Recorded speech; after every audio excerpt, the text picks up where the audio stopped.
بسم اللہ الرحمن الرحیم۔ السلام علیکم۔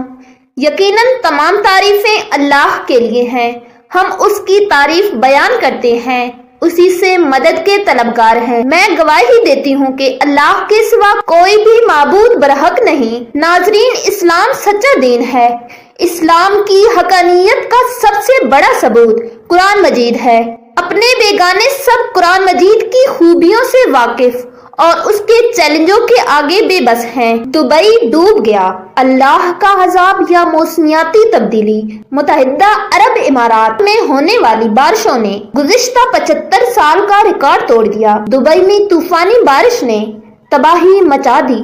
سیلاب نے دبئی کی ہر شہر اور ہر گلی کو اپنے لپیٹ میں لے لیا۔ ادھر معصوم فلسطینیوں کو اسرائیل خون کے آنسو رلا رہا ہے اور ادھر دبئی میں ہندو کے مندروں کی افتتاح ہو رہی ہے، تو اللہ کا غضب دبئی پر کیسے نہ آئے۔ اگر سچ پوچھیں تو اسلامی ممالک کے سربراہان نے غزہ اور فلسطینیوں کا ساتھ دینے کی بجائے ظالموں کا ساتھ دیا۔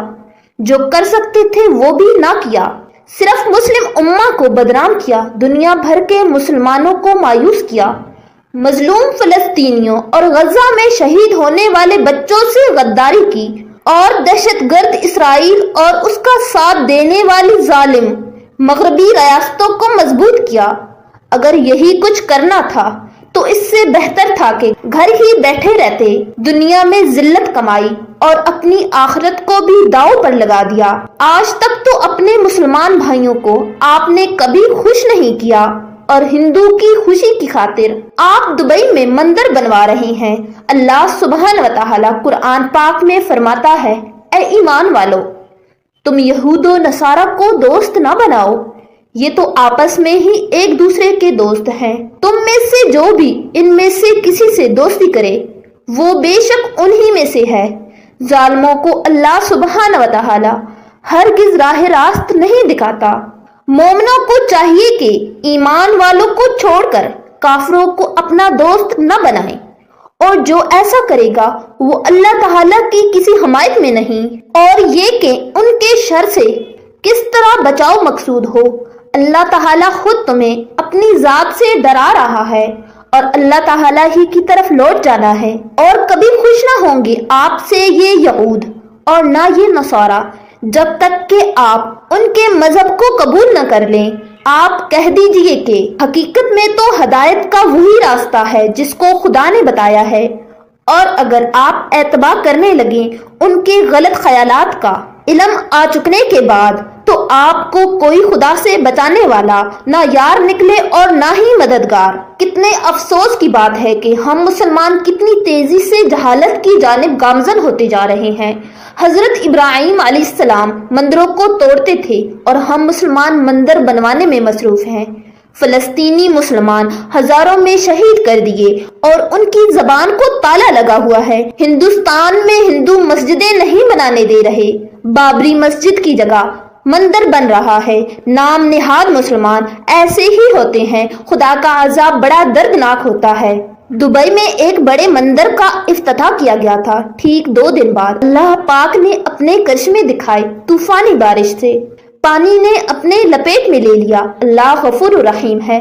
اللہ پاک نے اپنی نشانیوں سے بتایا ہے کہ میں نے اپنے پیغمبروں کو بتوں کو توڑنے کے لیے بھیجا تھا، تم لوگ چند پیسوں کے لیے بتوں کو جنم دے رہے۔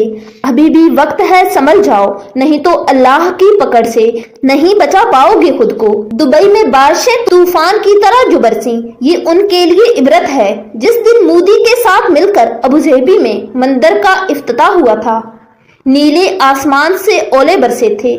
اب جیسے گاڑیاں تنکوں کی طرح بہہ رہی ہیں، مال پانی سے بھرے ہیں، قدرت بتا رہی ہے کہ طوفان نو میری ہی نشانیاں ہیں۔ تم جتنی مرضی ترقی کر لو، جتنا مرضی بلند و بالا سٹیل دبا کے دنیا جہاں کی انجینئرنگ کر لو، میں نے قوم سمود جو اتنے طاقت کے گھمنڈ میں دراز قد تھے کہ درختوں کو ہاتھوں سے اکھاڑتے تھے، لیکن انہیں یہ نہیں سمجھ تھی کہ یہ طاقت ان کو کس نے دی۔ پھر ایک انگوٹھی اور کچھ روایات میں سوئی کے نکے جتنے سوراخ سے ہوا گزاری جو آندھی اور طوفان بن کے ان کو اور ان کے مکانات، محلات، درخت پھٹک پھٹک کر ایسے مارے کہ زمین جگہ نہیں دے رہی تھی۔ کائنات کے عظیم اور کریم رب کے قدرت اور طاقت سے جب تجاوز کرو گے تو قرآن کریم میں ہمارے لیے پہلی قوموں کی نشانیاں گن گن کر رب نے اپنے محبوب نبی کریم صلی اللہ علیہ وآلہ وسلم کو ہماری راہ ہدایت کے لیے بتلا دی ہیں۔ رب کریم اپنی قدرت کے متعین راستوں پر دنیا اسلام کو چلانے کی ہدایت دے اور امت مسلمہ پر اپنا رحم و فضل کرے، آمین۔ آپ اندازہ لگاؤ کہ ایسے ہائی لیول ٹیکنالوجی والے ملک میں اللہ کے عذاب کی ذرا سی جھلک نے کیا طوفان برپا کر دیا۔ شاید دبئی میں عیاشیاں منانے والے غافل لوگ یہ بھول چکے تھے کہ اس رب العالمین کا ایک اسم مبارک قہار بھی ہے۔ جب اس کی نافرمانی حد سے بڑھ جاتی ہے نا تو وہ اپنے بندوں کو تھوڑا سا جھٹکا دے کر یاد دلانا چاہتا ہے کہ او بندو، تمہارا بنانے والا بھی کوئی ہے جسے تم فراموش کر چکے ہو۔ مگر دنیا میں اس ہلکے سے طوفان سے انسان سمجھ سکتا ہے کہ قیامت کا منظر کیا ہوگا۔ رب العزت ہم تمام کو اس کی نافرمانیوں سے اور روز محشر کے ہولناک منظر سے بچائے، آمین یا رب العالمین۔